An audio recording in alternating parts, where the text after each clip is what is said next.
Denzel Washington's appearance on Real Time with Bill Maher was expected to be a mature, spirited dialogue between two opinionated minds, one a respected veteran of Hollywood and the other a provocateur of political commentary. But what happened during that 47-minute segment turned out to be a dramatic and deeply uncomfortable escalation, culminating in Denzel Washington leaving the stage mid-show, visibly angered. From the outset, the tension was there, subtle but crackling under the surface. Bill Maher, with his usual smirking irreverence, greeted Denzel warmly but wasted little time diving into provocative territory. After brief pleasantries and a few remarks about Denzel's new film, Bill quickly pivoted the conversation into politics and race in America, citing Denzel's previous comments about personal responsibility and culture. So, Denzel, Bill, said you've said some things that rub progressives the wrong way about fatherless homes. Accountability. Don't you think that plays right into the conservative narrative? That question landed like a brick.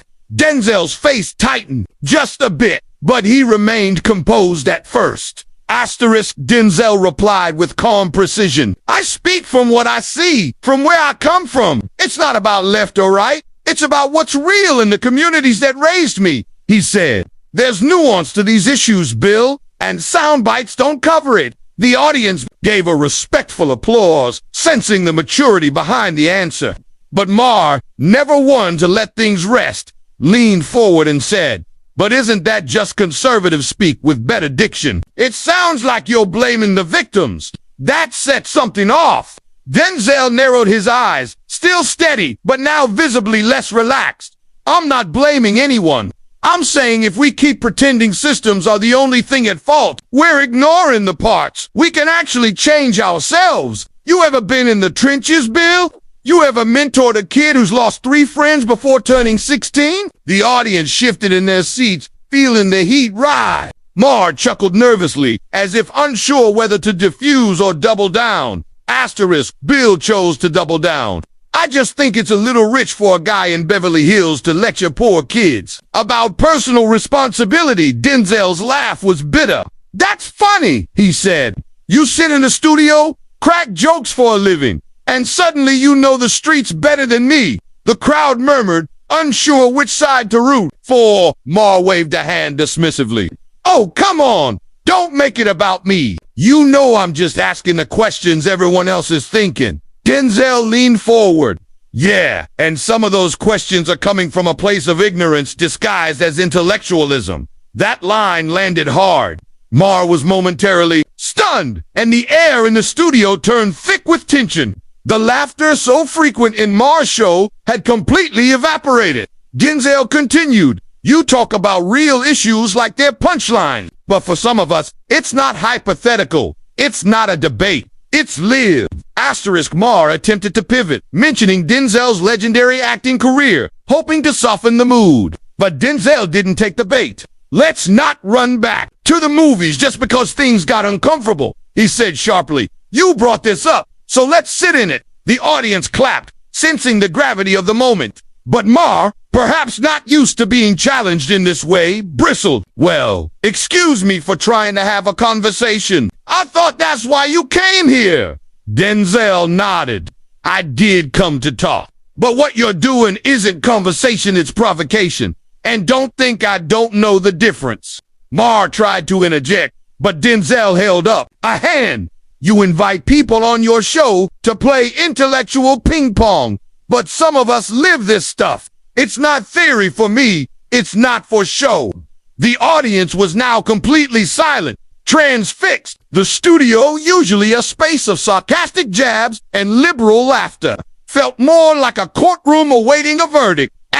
Maher's irritation was now clear. Look, I respect your work, Denzel, but just because you've played great men doesn't mean every word you say is gospel. Denzel's eyes locked onto his, and just because you've made a career out of cynicism doesn't mean you understand reality better than those who've survived it. That was it. The line that cracked whatever patience was left between them. A long, cold pause followed. Denzel sat back, looked at the floor, then to the side of the stage. The camera zoomed in slightly, catching the tension on his face. Then he looked straight into Maher's eyes and said, I don't need to sit here and be talked down to by someone who profits off polarization. Maher stammered. That's not fair. But Denzel stood up, removed his mic with measured calm, and added, fair went out the window when you turned lived struggle into a punchline. And with that, he walked off the set. Asterisk, the audience erupted in a confused mix of gasps and murmurs. Some clapped, some looked stunned. Producers scrambled behind the scenes. Maher tried to laugh it off, saying, well, that was dramatic, but his voice cracked slightly. It was obvious he hadn't expected Denzel to walk. Not like that. The remaining segment of the show was filled with visible discomfort. Bill, trying to regain his footing, rambled about free speech and how some people just don't like tough conversations. But the damage was already done. Clips of Denzel's walk-off hit the internet before the broadcast even finished. Twitter exploded. Hashtags like hashtag Denzel vs. Maher, hashtag Denzel walks out, and hashtag Maher meltdown trended within hours. Opinion pieces flooded media sites within the daysim, praising Denzel for standing his ground, others calling him oversensitive. But most agreed on one thing. It was the most riveting, raw moment Maher's show had seen in years. Asterisk news outlets from CNN to Variety covered the confrontation, with many highlighting Denzel's refusal to let his experience be repackaged into a soundbite war. Commentators debated whether Maher had crossed a line or whether Denzel had misunderstood the intent. But those who truly knew Denzel's ethos, his grounding in faith, his commitment to community, his refusal to play the Hollywood puppet, understood what had happened. He had walked not because he was angry, but because he was insulted. There's a difference. He wasn't offended by disagreement. He was offended by the lack of depth behind the disagreement. As one fan put it on X, Denzel didn't storm off because he lost. He walked off because the conversation stopped being worth his time. It was hard to argue with that.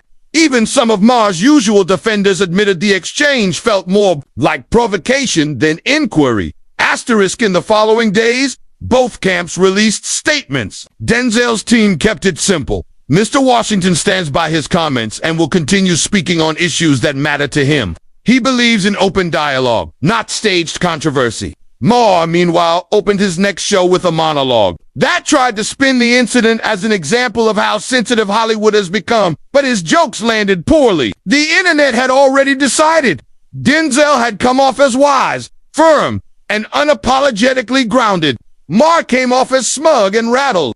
Memes flooded social media, many showing Denzel walking off with captions like when the conversation stops, being grown and grace under fire. But what stuck the most was a short clip of Denzel saying, you ever mentored a kid who's lost 3 friends before turning 16? It became a rallying cry, a moment of raw truth that no edit could soften. Asterisk, for Denzel, life moved on. He returned to promoting his film, made appearances on shows that treated him with the respect his legacy commands, and even dropped a few subtle remarks about the Maher exchange, never naming names, but always making his point. Some platforms are built on conflict, he said in one interview. I'm not here to feed that. Meanwhile, Real Time tried to restore its image by booking more diverse voices, but the energy had shifted. The Denzel moment became a benchmark, in media circles a reminder that not every guest will play along for the sake of ratings. Not every legend needs to sit and be patronized under the guise of conversation. Denzel had walked out, yes, but with dignity, with purpose,